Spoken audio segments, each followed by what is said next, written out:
नाज़रीन, नाणे वारे वफ़ाक़ी वज़ीर इसाक़ डार चयो आहे त IMF चाहे थो त पाकिस्तान श्रीलंका बढिजे ऐं पोइ असां ॻाल्हियूं कयूं। ख़ुदि मुख़्तियार मुल्क तौरु असांखे थोरी घणी त पंहिंजी मर्ज़ी हलाइण जी इजाज़त हुअणु घुरिजे।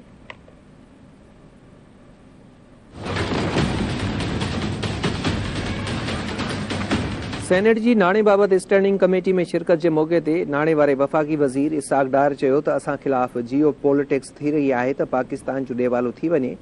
स्टेट बैंक एक्ट में तरमीम कई वई इहा बर्दाश्त जोगी नाहे।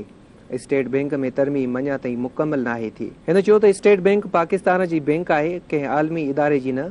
स्टेट बैंक एक्ट में अहिड़ी तरमीम थी जेका रियासत अंदरि रियासत खे ज़ाहिर करे थी। इहा तरमीम स्टेट अंदरि स्टेट ॾांहुं वठी वई।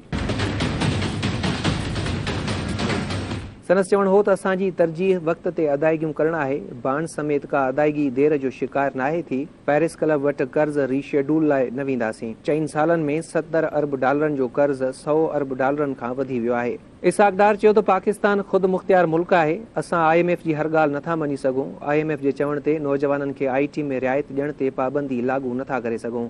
जेकॾहिं IT में रोज़गार न वधाईंदासीं त छा 0.29% ओसर जी शरह ते रहूं। हिन चयो त IT जी तरक़ीअ सां नौजवाननि खे रोज़गार ॾियणु चाहियूं था। हिन साल IT बरामदूं 2.5 अरब डॉलर रहंदियूं। ईंदड़ साल IT जूं बरामदूं 4.5 अरब डॉलरनि ताईं पहुचाइणु चाहियूं था। IT जे बरामदुनि खे ईंदड़ 5 सालनि में 15 सालनि ताईं खणी वञण जो हदफ़ आहे। इसाक़ डार IMF जे ताज़े बयान ते पिणु कावड़ जो इज़हार कयो ऐं चयो त IMF चाहे थो त असां कंहिं शोबे में सफ़ा टैक्स छूट न ॾियूं। ख़ुदि मुख़्तियार मुल्क तौरु असांखे इहो हक़ हुअणु घुरिजे त टैक्स छूट ॾियूं। असांखे ख़बर आहे त किथां केतिरो टैक्स गॾु करणो आहे। वफ़ाक़ी वज़ीर वधीक चयो त 7200 अरबनि मां टैक्स हदफ़ वधाए 9200 अरब रुपया रखियो आहे।